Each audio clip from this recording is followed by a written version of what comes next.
I'm going to tackle another hot button topic today.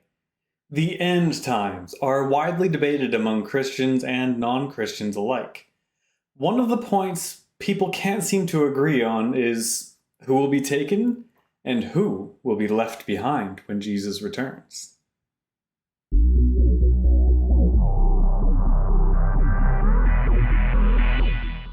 The Bible is interesting, sufficient, compelling, infallible, commanding, captivating, inspired, necessary, trustworthy, and not boring.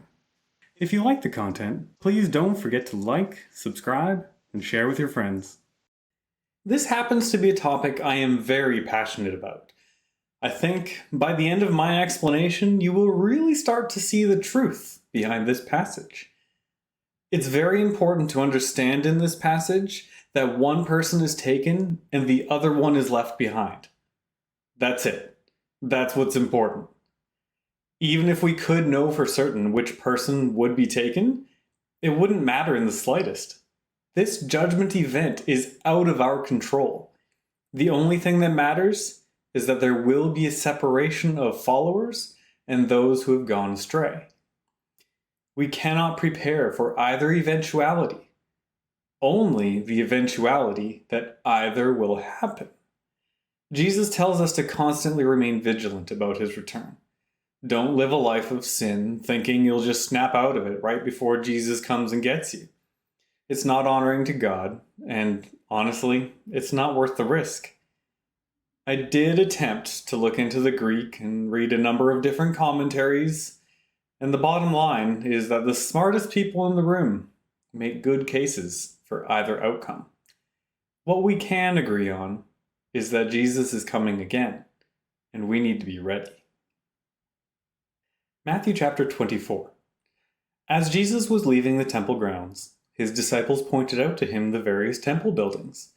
But he responded, "Do you see all these buildings? I tell you the truth, they will be completely demolished. Not one stone will be left on top of another." Later, Jesus sat on the Mount of Olives. His disciples came to him privately and said, "Tell us, when will all this happen? What sign will signal your return and the end of the world?" Jesus told them, "Don't let anyone mislead you, for many will come in my name, claiming I am the Messiah. They will deceive many, and you will hear of wars and threats of wars, but don't panic. Yes, these things must take place, but the end won't follow immediately. Nation will go to war against nation and kingdom against kingdom. There will be famines and earthquakes in many parts of the world. But all this is only the first of the birth pains, with more to come. Then you'll be arrested, persecuted, and killed. You'll be hated all over the world because you are my followers, and many will turn away from me and betray and hate each other. And many false prophets will appear and will deceive many people. Sin will be rampant everywhere, and the love of many will grow cold. But the one who endures to the end will be saved, and the good news about the kingdom will be preached throughout the whole world, so that all nations will hear it. And then the end will come. The day is coming when you will see what Daniel the prophet spoke about, the sacrilegious object that causes desecration standing in the holy place. Reader, pay attention. Then those in Judea must flee to the hills. A person out on the deck of a roof must not go down into the house to pack. A person out in the field must not return even to get a coat. How terrible it will be for pregnant women and for nursing mothers in those days. And I pray that your flight will not be in winter or on the Sabbath, for there will be greater anguish than at any time since the world began. And it will never be so great again. In fact, unless that time of calamity is shortened, not a single person will survive. But it will be shortened for the sake of God's chosen ones. Then if anyone tells you, "Look, here is the Messiah," or "There he is," don't believe it. For false messiahs and false prophets will rise up and perform great signs and wonders so as to deceive, if possible, even God's chosen ones. See, I have warned you about this ahead of time. So if someone tells you, "Look, the Messiah is out in the desert," don't bother to go and look. Or, "Look, he is hiding here." Don't believe it. For as the lightning flashes in the east and shines to the west, So it will be when the Son of Man comes. Just as the gathering of vultures shows there is a carcass nearby, so these signs indicate that the end is near.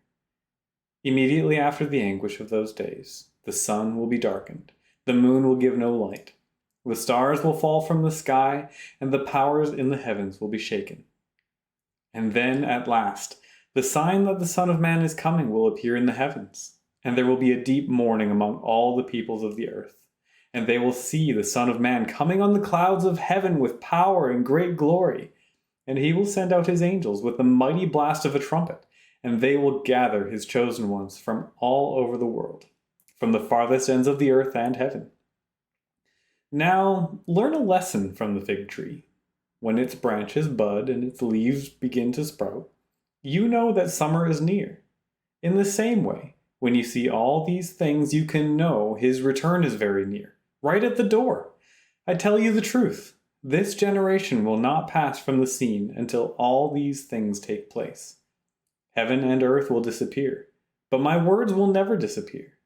However, no one knows the day or hour when these things will happen, not even the angels in heaven or the Son himself.